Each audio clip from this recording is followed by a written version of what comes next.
Polling బూత్లోకి వెళ్లగానే మీ ID check చేసి మీ వేలికి సిరా చుక్క పెడతారు.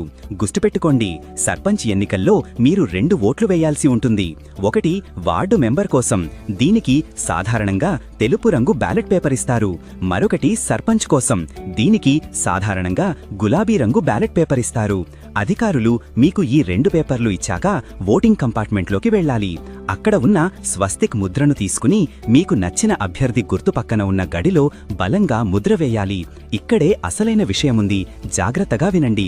ముద్ర వేసిన తరువాత పేపర్ని ఎలా పడితే అలా మడతపెట్టకూడదు. మీరు వేసిన ముద్ర తడి సిరాతో ఉంటుంది. ఒకవేళ మీరు పేపర్ని అడ్డంగా మడతపెడితే ఆ సిరా వెళ్లి వేరే అభ్యర్థి గుర్తు మీద పడే ఛాన్స్ ఉంది.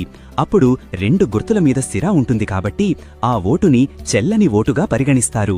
మరి ఏం చెయ్యాలి? మీరు ముద్ర వేసిన తరువాత పేపర్ని నిలువుగా మాత్రమే మడతపెట్టాలి. ఇలా చెయ్యడం వల్ల సిరా అదే గడిలో వెనకవైపు అంటుకుంటుంది తప్ప వేరే గుర్తు మీద పడదు. ఇది చాలా చాలా ముఖ్యం. ఆ తరువాతే బ్యాలెట్ బాక్స్లో వేయాలి. ఇక ఓటు వేయడానికి వెళ్లేటప్పుడు తీసుకోవాల్సిన జాగ్రత్తలు. పోలింగ్ బూత్ లోపలికి సెల్ ఫోన్లు అస్సలు అనుమతించరు. లోపల ఫోటోలు, సెల్ఫీలు తీయకూడదు. అలాగే మీ ఓటు ఎవరికి వేశారో బయటకు చెప్పాల్సిన